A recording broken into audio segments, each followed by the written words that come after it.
രണ്ടുപേർക്കും ഓഫാണേ, രണ്ടുപേർക്കും ഡ്യൂട്ടിക്കൊന്നും പോകണ്ട. അപ്പോൾ ടുട്ടുവിനെ സ്കൂളിലൊക്കെ വിട്ടിട്ട് വന്നിട്ട് അപ്പോൾ ഞാൻ വിചാരിച്ചു കുറച്ച് അഴിച്ചുപണികളൊക്കെ വീട്ടിൽ ചെയ്തേക്കാമെന്ന്. എനിക്ക് അങ്ങനെ ഒരു ശീലമുണ്ട്. നമ്മൾ ഫർണിച്ചറും എല്ലാം സെറ്റാക്കി വെച്ചു എന്ന് പറഞ്ഞാലും ഇരിക്കുന്ന ഇരിപ്പിൽ അതൊക്കെ അങ്ങോട്ടും ഇങ്ങോട്ടും ഒക്കെ ഒന്ന് മാറ്റി വെച്ച് അതിൻ്റെ പരീക്ഷണങ്ങൾ നടത്തിയാലോ, അങ്ങനെ ഒരു ഇതെനിക്കുണ്ട്.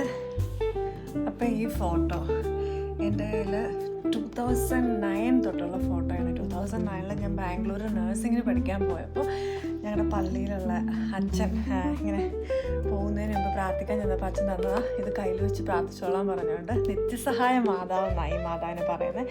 മാതാവ് ഒരാളാണെങ്കിലും പല സ്ഥലത്തും പ്രത്യക്ഷപ്പെട്ടതും അല്ലെങ്കിൽ വിശ്വാസത്തിൻ്റെയൊക്കെ അടിസ്ഥാനത്തിൽ പല പേരുകളിലാണ്. വേളാങ്കണ്ണി മാതാവ്, നിത്യസഹായ മാതാവ്, ഇപ്പം നമ്മുടെ കൃപാസന മാതാവ്.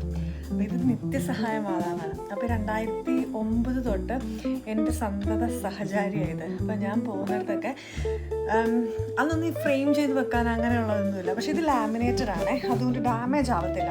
സോ ബെഡിൻ്റെ സൈഡിൽ ഇങ്ങനെ ഇതുണ്ടോ, അന്നൊക്കെ ഒട്ടിച്ച് വെച്ച സ്റ്റിക്കറിൻ്റെ പാടുകളാണ് ബെഡിൻ്റെ സൈഡിൽ ഇത് ഇങ്ങനെ വെച്ചേക്കും ഭിത്തിയിൽ. അങ്ങനെ നോക്കി പ്രാർത്ഥിച്ചു. പക്ഷേ ബാംഗ്ലൂരിൽ നിന്ന് പോന്നു, മുംബൈ പോയി, ഗൾഫിൽ പോയി, പിന്നെ അവിടെ നിന്ന് ഇവിടെ വന്നു. ഇത്രയും വർഷമായിട്ടും എന്താ പറയുക, ഒരുപാട് സാധനങ്ങൾ ഞാൻ ഉപേക്ഷിച്ചു.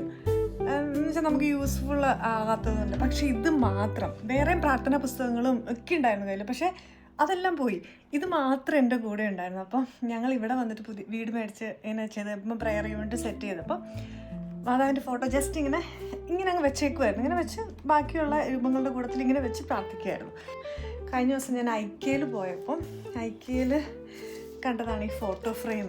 2 പൗണ്ടേ ഉള്ളൂ. അപ്പം ഞാൻ വിചാരിച്ചു ഇതൊന്ന് ഒന്നും കൂടെ ഒന്ന് ലാമിനേറ്റഡ് ആണെങ്കിൽ പോലും ഫ്രെയിം ചെയ്ത് എവിടെയെങ്കിലും നമുക്ക് വേണമെങ്കിൽ റൂമിലൊക്കെ ഹാങ് ചെയ്യാം, അല്ലെങ്കിൽ യൂണിറ്റിൽ തന്നെ നമുക്ക് വെക്കാം.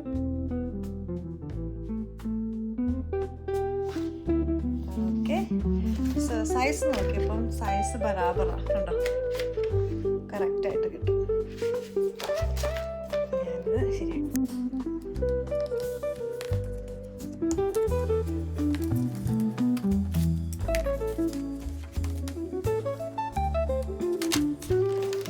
എക്സ്ട്രാ ഗ്ലാസ് അല്ല, അക്രിലിക്. അങ്ങനെയാണോ, അക്രിലിക്കാണോ പ്ലാസ്റ്റിക് ആണോ, അങ്ങനെ എന്തോ ഇതാണ്. നമുക്കിത് പൊളിച്ച് കളയാൻ പറ്റും.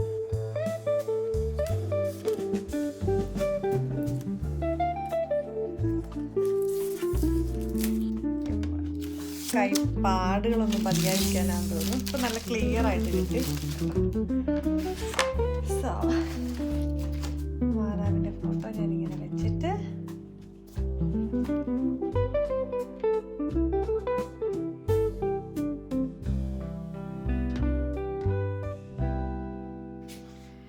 ഇതാണ് ഫൈനൽ ലുക്ക്.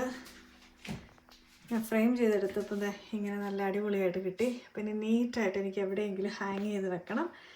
പിന്നെ ബെഡ്റൂമിൽ വെക്കാം എന്നുള്ളൊരു തീരുമാനത്തിലാണ്. അപ്പോൾ എപ്പോഴും കാണാമല്ലോ.